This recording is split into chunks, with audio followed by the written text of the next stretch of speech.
On va voir à présent le grand 4, calcul d'intégrale, et donc on va revoir des techniques pour calculer des, euh, des intégrales.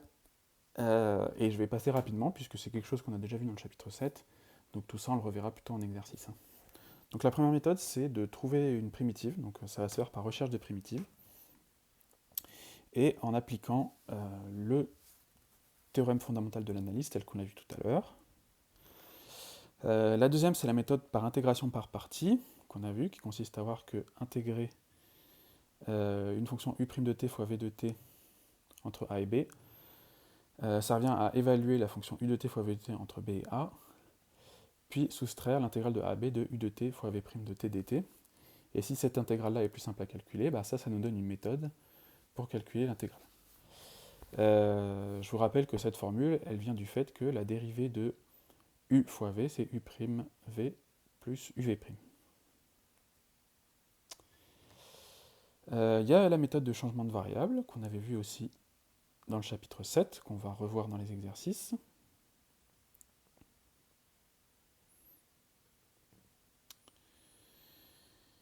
Et donc, on va se servir de la méthode de changement de variable pour démontrer deux résultats. Le fait que une fonction impaire, quand on l'intègre sur un intervalle moins à, ça nous donne 0, et quand on intègre une fonction paire entre moins à, ça nous donne 2 fois l'intégrale entre 0 à a de f de t dt. Ok, donc c'est ce qu'on va voir ça. On va voir ça dans l'exemple 5.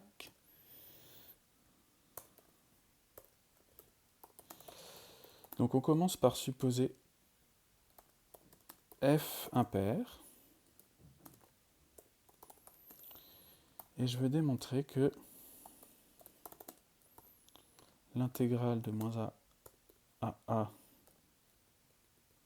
de f de t dt est égale à 0. Alors pour ce faire, je vais découper l'intégrale en deux en utilisant la relation de Schall.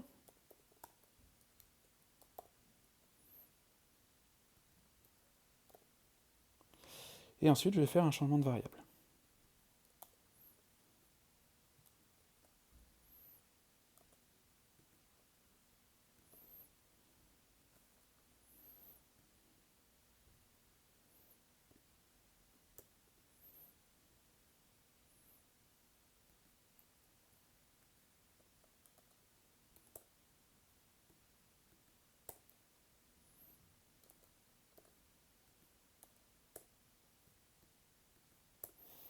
Voilà. Donc j'ai découpé mon intégrale en deux. Et je vais faire un changement de variable juste dans la première. Je vais poser assez simplement x égale moins t. D'accord, donc qu'est-ce que ça me donne? Déjà, je vais changer mes bornes. Je ne vais pas intégrer de moins a à 0, mais de moins a, c'est-à-dire a, à moins 0, c'est-à-dire 0.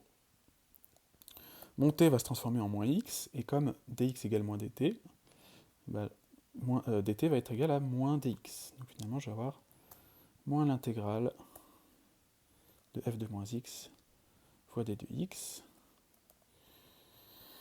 Et cette partie-là à droite, j'y touche pas.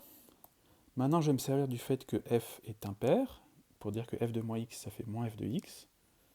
Donc en fait, ici, je vais avoir l'intégrale de a à 0 de f de x dx,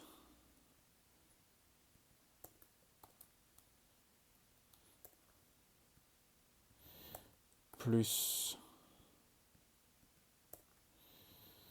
l'intégrale de a à 0 de f de t dt.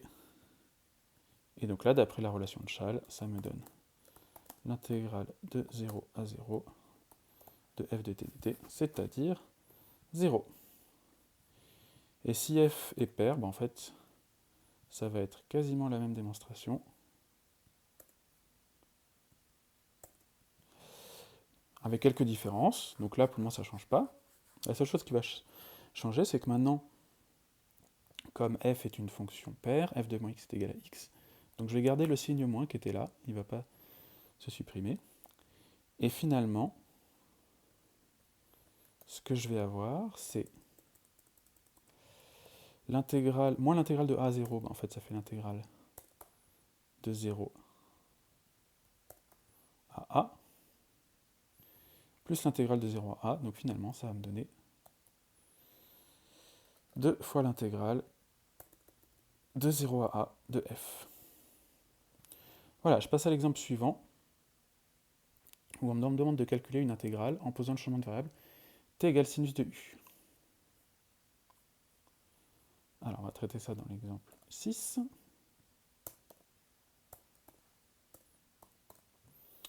Alors on nous dit que i, c'est égal à l'intégrale de moins 1 à 1 demi de la racine de 1 moins t2 dt.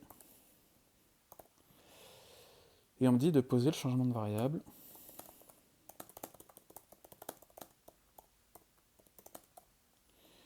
t égale sinus de u. Alors, si je fais ça, dt va me donner la dérivée de sinus, c'est-à-dire cosinus de u du.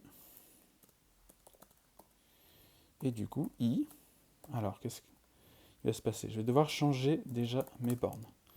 Donc quand t est égal à moins 1, ça correspondait au cas où u est égal à moins pi sur 2.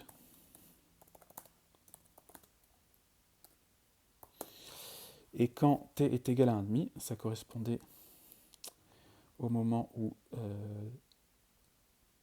sinus de u est égal à pi sur 6.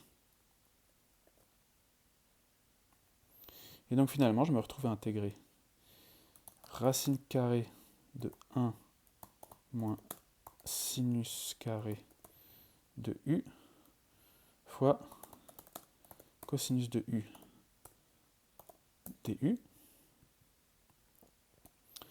Or, d'après le théorème de Pythagore, racine carrée de cosinus carré, 1 moins cosinus carré, pardon, ça fait cosinus carré. Donc finalement, ce que j'ai là, c'est la racine carrée de cosinus au carré, soit la valeur absolue de cosinus de u fois cosinus de u.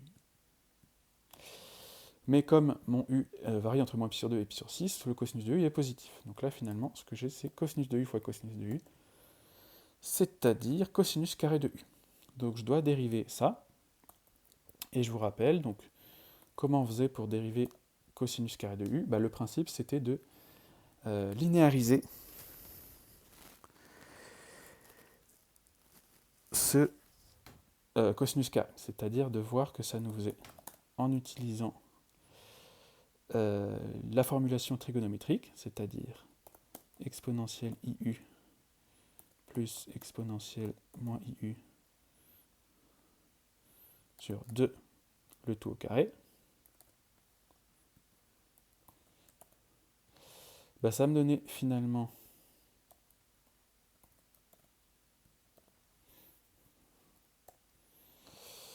l'intégrale de 2iu plus, alors le terme croisé exponentielle u fois exponentielle moins u, ça fait 1, donc 2 plus exponentielle moins 2iu sur 4, ce qui me donne finalement le linéarisé de cosinus carré qui est cosinus de 2u sur 2. Et ça, je sais maintenant trouver une primitive de ça. Donc j'ai la partie en 1,5 qui va me donner du x sur 2. Et la partie en cosinus de 2u qui va me donner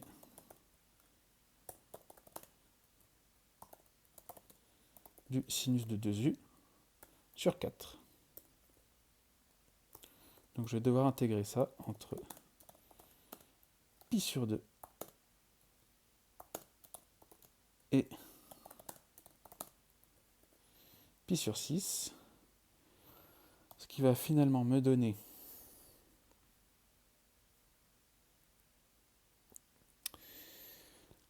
Bon, je vais le calculer. Pi sur 6 sur 2, ça va me donner pi sur 12, plus